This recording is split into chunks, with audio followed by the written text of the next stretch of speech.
fellow language learning nerds, welcome to today's video, which is finally being filmed on a day that isn't hot as fuck. I thought I would talk about the kind of little plans I have for trying to fit language learning around work, basically.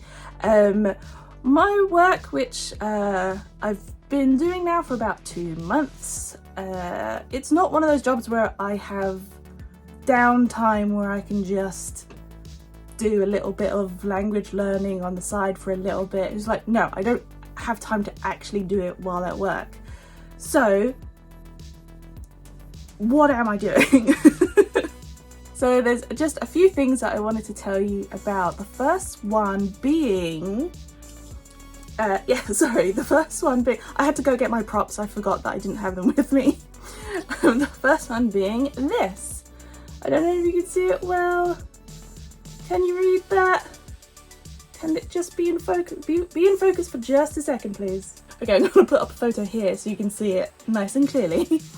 But yeah, I have one of these. So at my workplace, we get a lot of people members of the public coming to my workplace, and is very probable that there will be Japanese visitors to my workplace. I'm sorry I'm being vague, I don't want to just tell people where I work.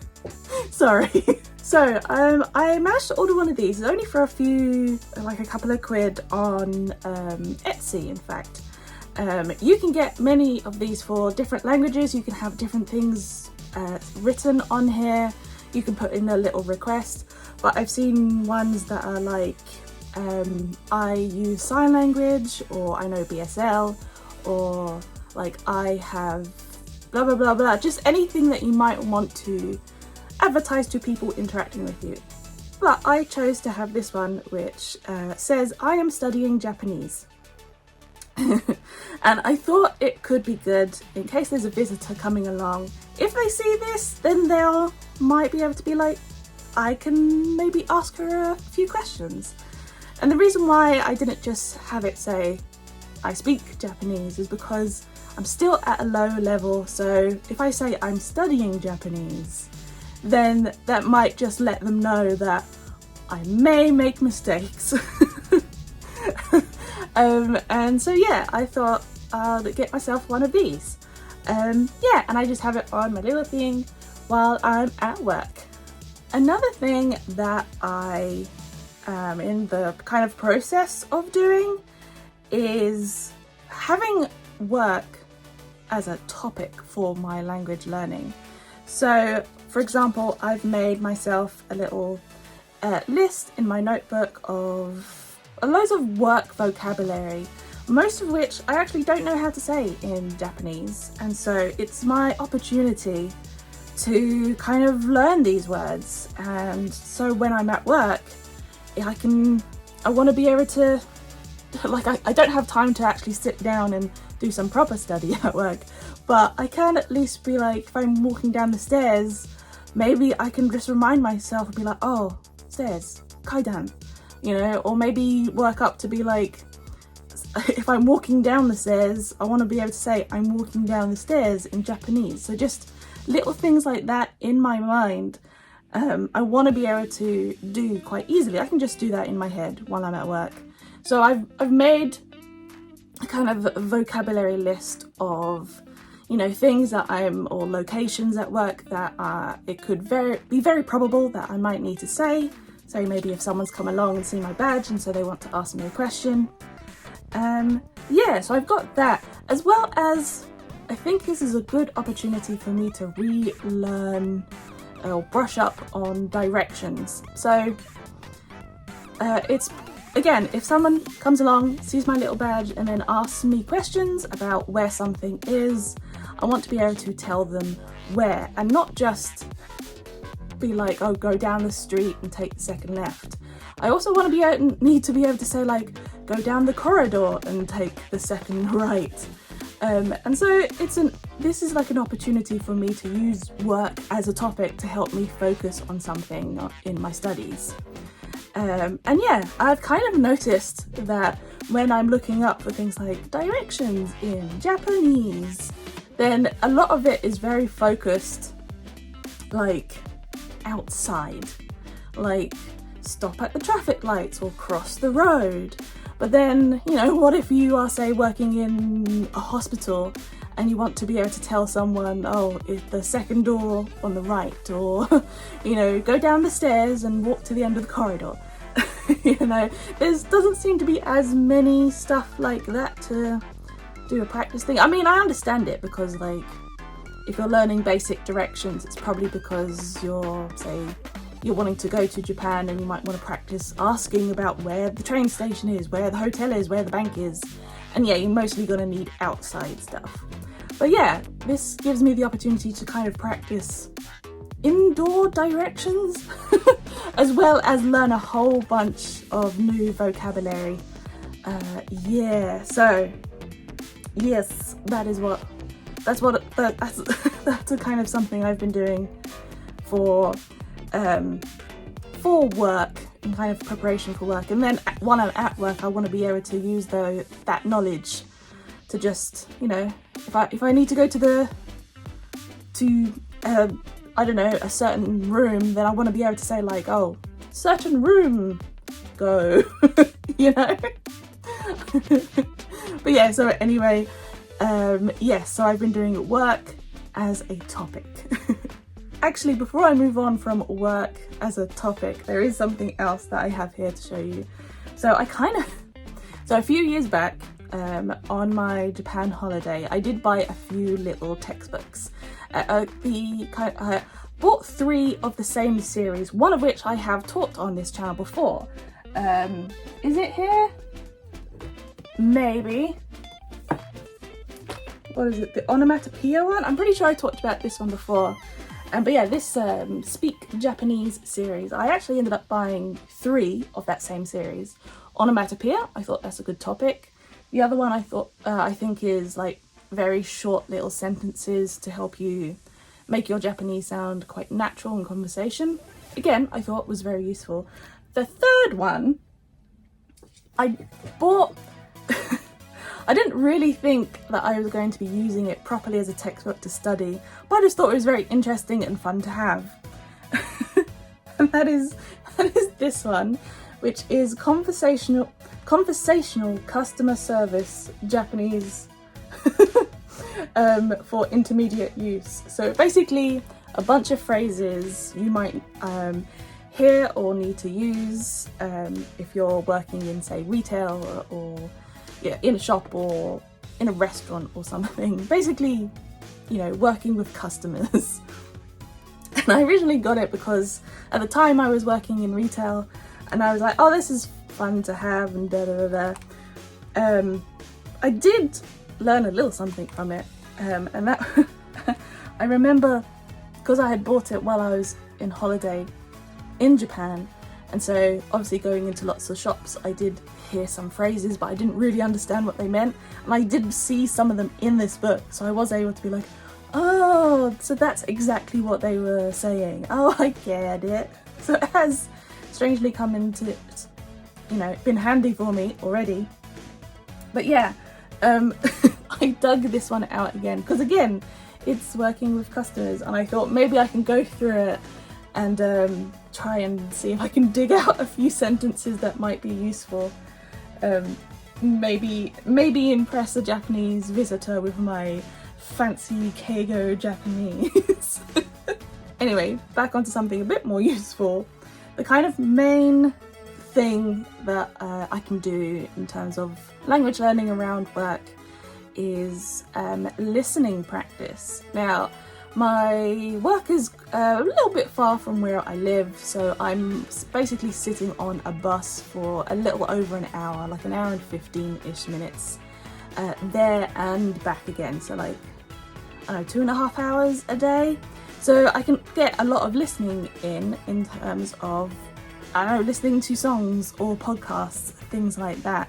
So, yes, I've been trying to kind of consolidate the few Japanese podcasts that I have and trying trying to like prioritize certain ones that I think might be more useful to me than others.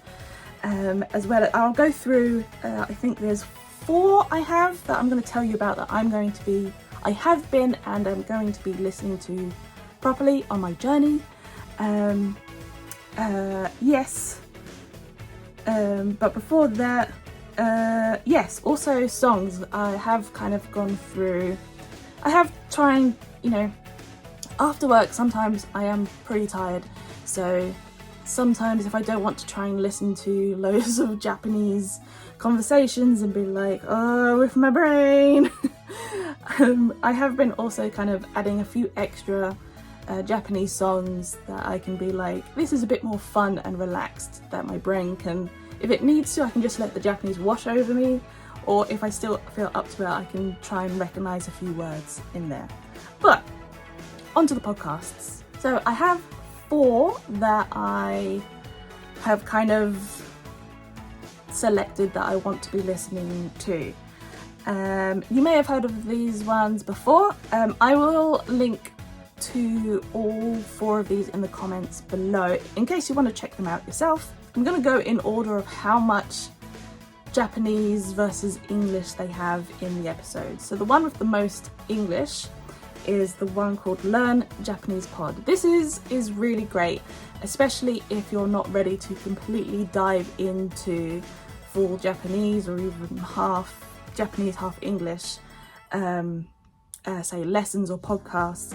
But this one really takes its time to explain things to, it's directly kind of teaching you Japanese, and it will take time to explain this phrase or grammar point or ways of saying something. It takes its time to explain it to you, and then it gives you a bit of listening practice that you can do with that, and I find that really good. The format is really nice. I find the chat between the 2 presenters, it's really nice listening to, and even if you kind of, you're not really like, oh, I don't want to go into like studying a lot or anything, this is still a nice gentle way of listening to something that has Japanese as the topic, without, you know, there's no fear of being overwhelmed or having too much information thrown at you at this one. It is really nice. Definitely really good for any beginners or pre-intermediate. But if you're starting to get intermediate to above, you might want to get some more advanced stuff. But yeah, this is a really lovely one to start off with. Learn Japanese Pod. The next 2 are a little bit more 50-50 with its English and Japanese. The first one that I want to talk about is the Konnichiwa podcast.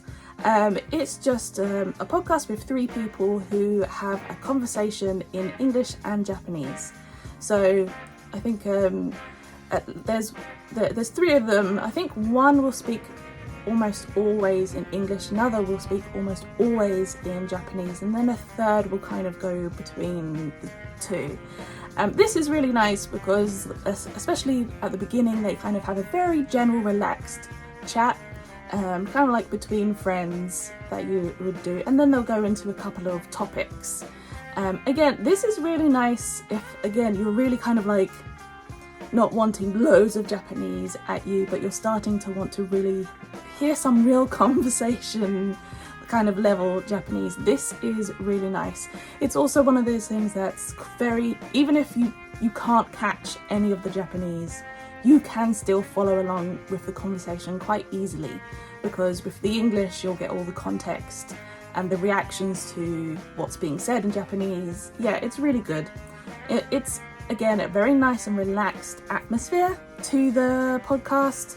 So again, not so bad for beginners, definitely pre-intermediates, probably intermediates as well, maybe, I don't know. But yeah, it's actually a recent discovery of mine and I really like it and would love to recommend it to you.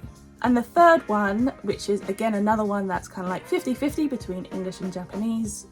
I wouldn't be surprised if many people have heard of this one before. It's called Bilingual News. I think this has been around for a while.